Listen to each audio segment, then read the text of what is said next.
Welcome to Mr. Hutchings History, where the past comes alive. Let's dive into today's story. All right, ready to dive deep into a bit of a historical mystery. Oh, I love a good mystery. What are we looking at today? Today we're tackling Harry S. Truman and trying to unravel his whole deal with civil rights. Oh, interesting. Like, was he really a champion of equality, or was it all just politics? That's the million-dollar question, right? Yeah.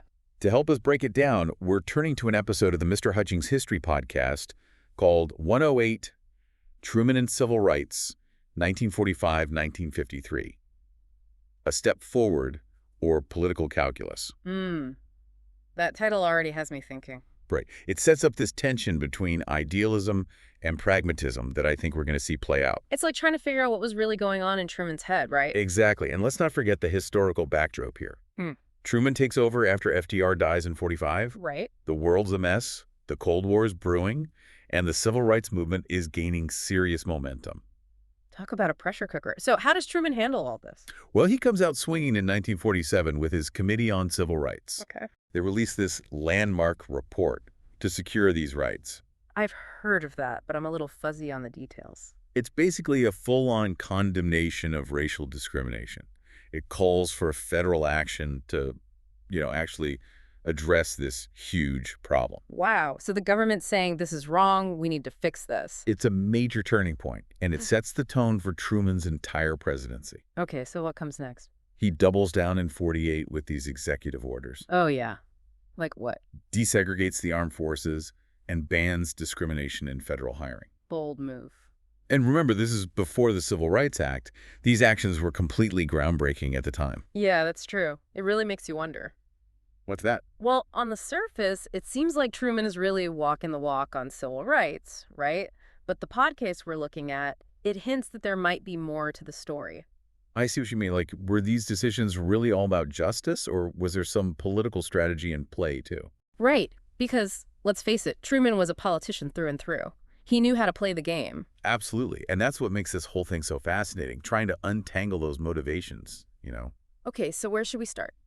Well, the podcast points to a few key things. Okay. Like, first of all, you can't ignore the Cold War. The U.S. was trying to position itself as this leader of the free world. Right, selling democracy and freedom.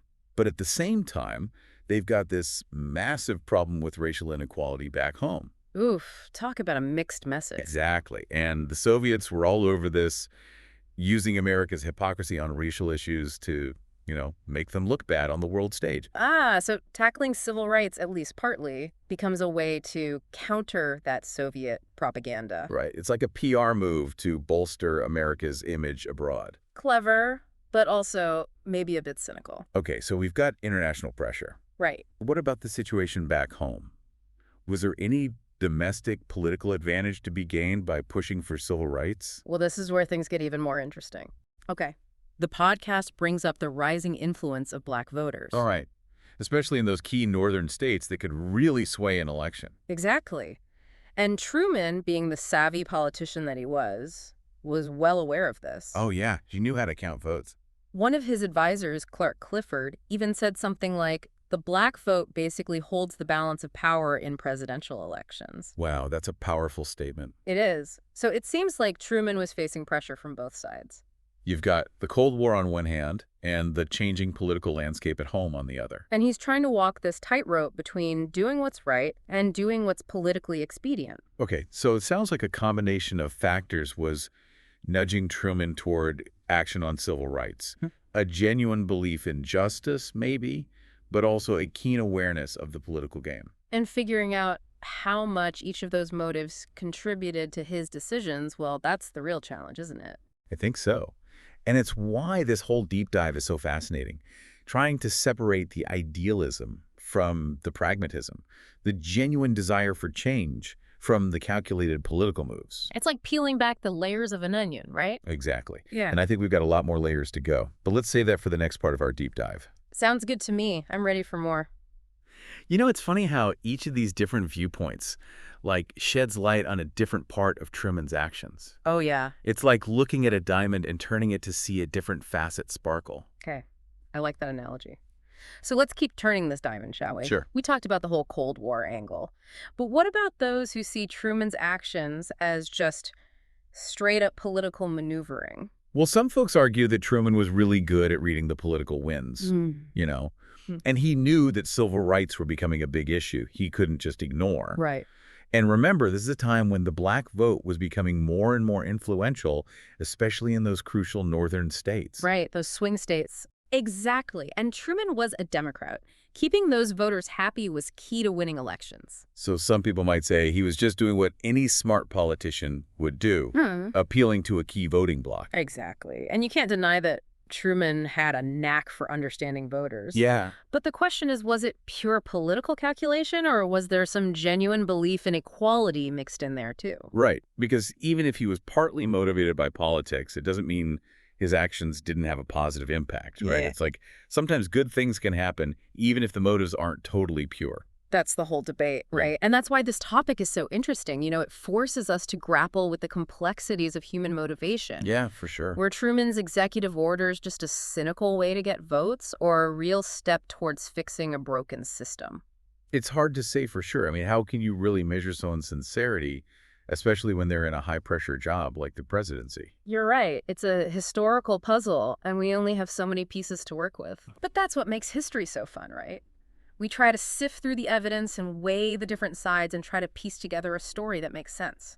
Okay, so we've got the Cold War perspective and this idea of political calculation. What about those revisionist historians we talked about earlier? Didn't they seem to be a little harder on Truman? Yeah, the revisionists tend to look a bit deeper and argue that while his actions were important symbolically, they didn't really do enough to address the roots of racism in American society. So they're saying he deserves some credit, but let's not call him a hero just yet. Something like that. They'd point out that while he desegregated the military, he didn't really tackle segregation in other areas, like education, housing, or voting rights. So for them, it's more like good start, but a lot more work to do. Exactly. They might say that Truman was more focused on making the U.S. look good internationally than actually fixing the problems of racial inequality. That's interesting because it loops us back to that whole Cold War thing again. Like you can't really separate Truman's domestic policies from what was happening around the world. You nailed it. It's all connected. And that's what makes this era so fascinating. You've got these huge historical forces crashing into each other, the Cold War, the Civil Rights Movement, the changing political landscape, and Truman's stuck in the middle, trying to handle it all. It's like he's got a million plates spinning in the air and he's trying to keep them from smashing on the ground. Perfect analogy. And don't forget the institutional perspective, which highlights those limits Truman faced from Congress and the whole political system. Remember those Southern Democrats? Oh, yeah. They were going down without a fight. They were not going to let Truman dismantle Jim Crow easily. It's like even if Truman had wanted to go all in on civil rights, the game was rigged against him. Exactly. And that's the institutionalist's point. The limits of power, the realities of politics, and how hard it is to create big change in a system that's designed for slow progress. It reminds us that presidents, even the really powerful ones, can't just do whatever they want. They've got to work within the system, and that system often holds them back. It's a lesson that's still true today, wouldn't you say? Totally. We like to think of presidents as these superheroes who can solve every problem. But the truth is way more complicated. They're stuck in a web of politics, competing interests, and history. Well said. So as we keep thinking about Truman's impact on civil rights, it's important to keep all of this in mind. Right. The Cold War, the politics, the limitations of the system, and of course the tireless work of those activists who pushed for change from the ground up. It's not just about Truman the person, but about all the larger forces at play and the efforts of everyone who fought for a fairer society. So where does all this leave us in terms of answering that question? Yeah. Was Truman's approach to civil rights a step forward or just politics? You know, I don't think there's a simple answer. It's complicated. It's a mix of different motives and different outcomes. But maybe it's less about judging Truman and more about trying to understand him. Exactly. And that's what I think the podcast wants us to do. Grapple with the tough stuff, the contradictions and the gray areas of Truman's presidency. See him as a person of his time, but also as someone who made choices that had a big impact on history. It's like we said earlier, history is a puzzle. And sometimes the most interesting puzzles are the ones without easy answers. Well put. And in the case of Truman and civil rights, I think we're still putting the puzzle together. We're still debating his legacy and trying to make sense of it all. And that's what makes this deep dive so cool, right? It's not just about learning facts. It's about engaging with the past and asking tough questions. Exactly. And in doing so, we might just understand not only Truman's presidency better, but also ourselves and the problems we face today. Okay, so we've looked at all these different angles on Truman's civil rights record, but there's one thing we haven't really touched on yet. What's that? The NAACP's legal strategy and their big win in the Shelley v. Kraemer case. Oh, yeah, Shelley v. Kraemer. A huge moment in the fight against housing discrimination. Remember what those restrictive covenants were about. They were basically agreements between homeowners and white neighborhoods to keep black people from buying or renting property there, right? Exactly. A key tool for keeping neighborhoods segregated and holding black families back. So when the Supreme Court said in Shelley v. Kraemer that those agreements couldn't be enforced, it was a big hit to segregation. It's like they were dismantling Jim Crow one brick at a time. That's a great way to put it. But as we know, the fight didn't end there. Right. Changing laws is one thing, but changing people's minds and deep-seated social systems, well, that's a whole other story. Absolutely. And that's where grassroots activism comes in. The NAACP's legal wins were important, but it was the everyday people who organized, protested, and demanded change. They're the ones who really made a difference. It shows us that progress doesn't just happen on its own.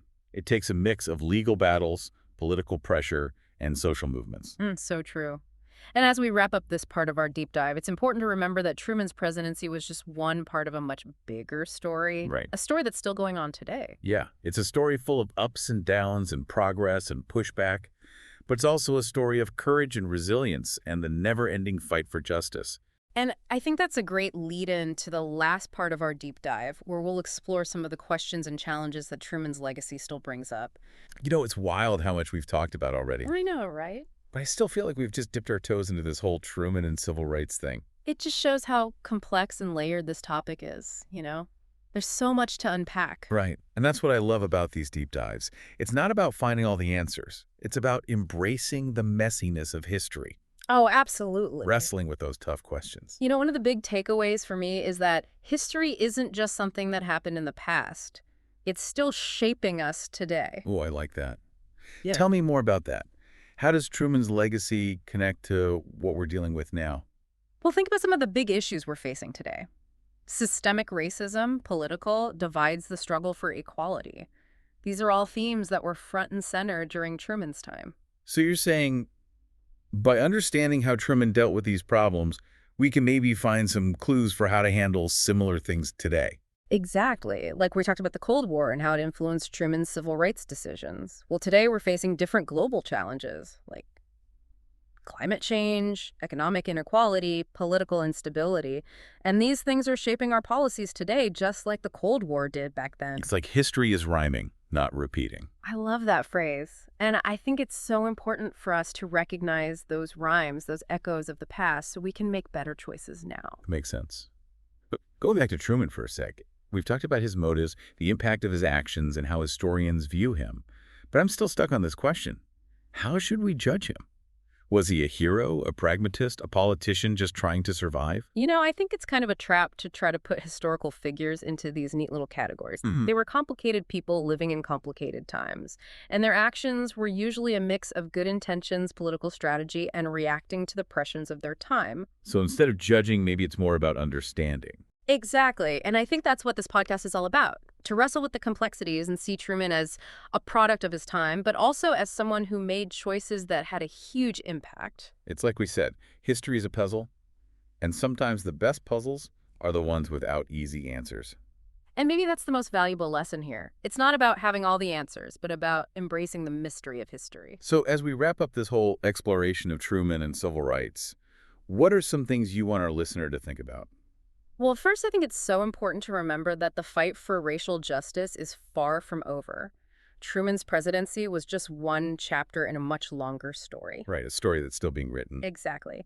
And second, I think it's important to be critical thinkers about history, Question your assumptions, consider different perspectives, and recognize that the past is never really settled. Because as we've seen, even something like Truman's civil rights record can be interpreted in so many different ways.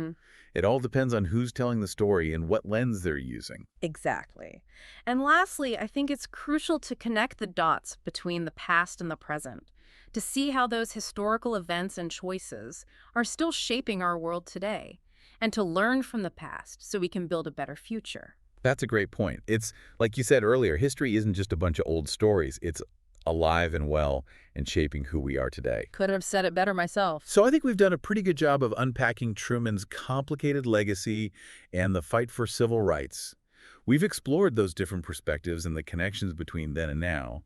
But most importantly, we've encouraged our listeners to think for themselves. To dig deeper and ask those tough questions. Because that's what history is all about, right? Absolutely. And who knows, maybe this deep dive will inspire you to explore this topic even more. There's always more to learn, more to think about. And that's what makes history so fascinating. Until next time, keep exploring. Thanks for listening to Mr. Hutchings History. Keep exploring, and we'll see you next time.